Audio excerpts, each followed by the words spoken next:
단순한 행동만 잘 지켜봐도 우리 아이의 엄마 나 너무 아파 라는 간절한 신호를 알 수 있습니다. 이게 왜 중요하냐?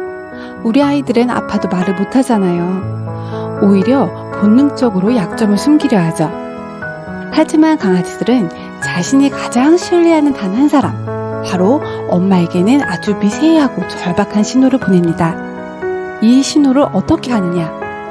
오늘은 단순한 상식이 아닌 우리 아이의 생명을 살릴 수도 있는 강아지가 고통스러울 때 보내는 간절한 SOS 행동 10가지 시작합니다.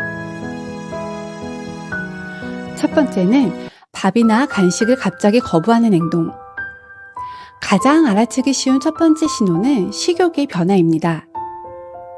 평소 먹성이 좋은 아이가 하루 이상 식사를 거부한다면 단순 편식이라고 여기지 말고 치주염 같은 구강 통증, 위장관 질환, 혹은 목 디스크처럼 밥을 먹는 자세가 고통스러운 상황일 수도 있습니다. 수의학적으로도 식욕 저하는 대부분의 뇌과, 외과 질환에서 나타나는 대표적 증상입니다. 첫 번째 SOS 신호인 만큼 절대 가볍게 넘기면 안 됩니다. 두 번째는 평소와 다른 배변 습관. 훈련이 잘 된 아이가 갑자기 집안에서 배변 실수를 자주 하거나 변을 볼 때 깨갱 하고 비명을 지른다면 이것은 방광염이나 요로결석 같은 비뇨기계 문제 혹은 관절 통증 때문에 배변 자세를 취하기 어렵다는 신호입니다. 그리고 설사 변비는 흔히 넘기지만 검은색이나 선지색 변은 위장관 출혈의 대표적인 신호입니다. 배변은 강아지 건강의 거울로 절대 소홀히 관찰해선 안 됩니다. 셋째, 지속적으로 몸의 특정 부위만 계속 핥거나 깨무는 행동. 이것은 그 부위의 피부 질환 혹은 그 피부 안쪽의 관절이나 내부 장기에 통증이 있다는 신호일 수 있습니다. 발을 핥으면 습진, 알레르기, 관절 문제일 수 있으며 옆구리나 복부는 간, 췌장 같은 내장 장기 통증일 수 있습니다. 그리고 엉덩이 주변은 항문낭 문제나 허리 디스크 가능성도 있습니다. 이렇게 눈에 보이는 행동들은 우리가 비교적 알아채기 쉽죠. 하지만 정말 위험한 신호들은 오히려 아주 조용하고 심지어 귀여워 보이는 행동 속에 숨어 있을 때가 많습니다.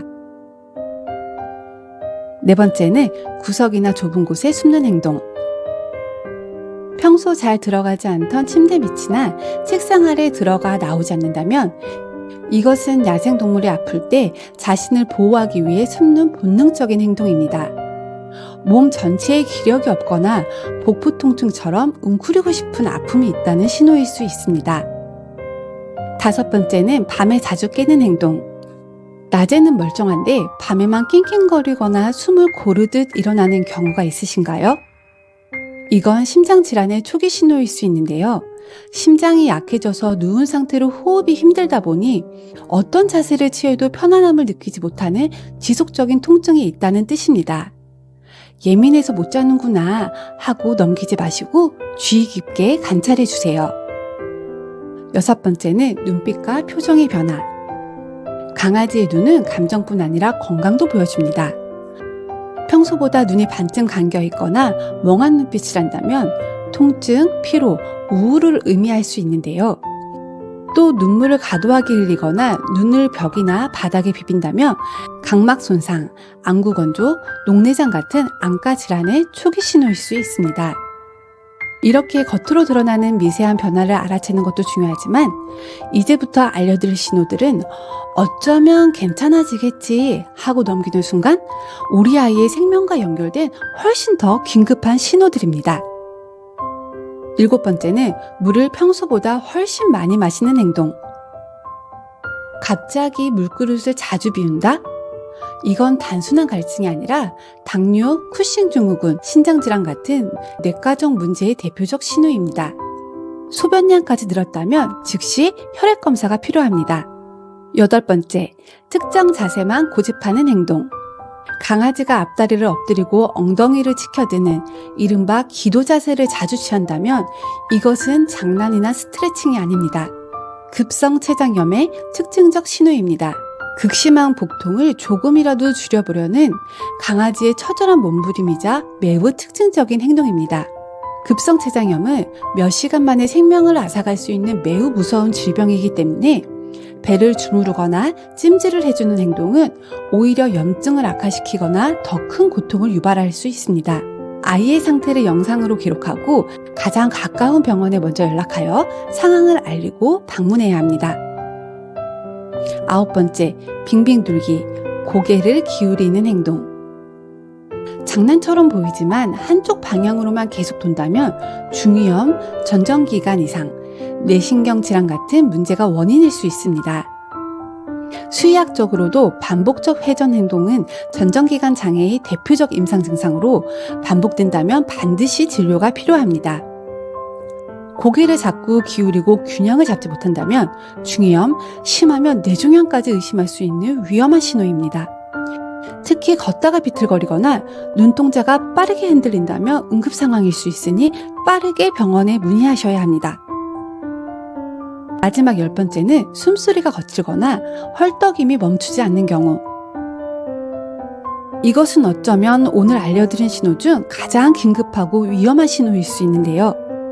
산책을 다녀온 것도 아니고 덥지도 않은 실내에서 강아지가 입을 벌리고 헥헥거리는 헐떡임을 멈추지 않거나 잠을 잘 때조차 숨소리가 유독 거칠고 빠르다면 꼭 확인해 보셔야 합니다. 이유 없는 헐떡임은 폐에 물이 차거나 심장이 비대해져 기도를 누르는 등 심장이나 폐 기능에 심각한 문제가 생겼다는 매우 강력한 신호입니다.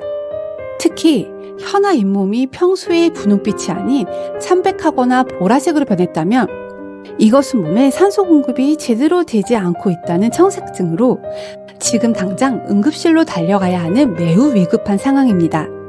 조금 쉬면 괜찮아지겠지 라는 생각이 우리 아이의 생명을 위협할 수 있습니다. 강아지의 호흡은 생명과 직결된 가장 중요한 신호임을 절대 잊지 마세요. 지금까지 살펴본 10개의 신호. 어쩌면 아주 사소해서 그냥 지나치기 쉽습니다. 하지만 공통점은 단 하나, 평소와 다르다는 것입니다. 결국 우리 아이가 보내는 가장 간절한 SOS 신호는 엄마의 세심한 눈으로 평소와 다름을 발견하는 것이죠. 그리고 당신만이 아이의 말없는 비명을 들어줄 수 있는 유일한 사람입니다. 혹시 여러분의 아이가 보냈던 SOS 신호가 있다면 꼭 댓글로 남겨주세요.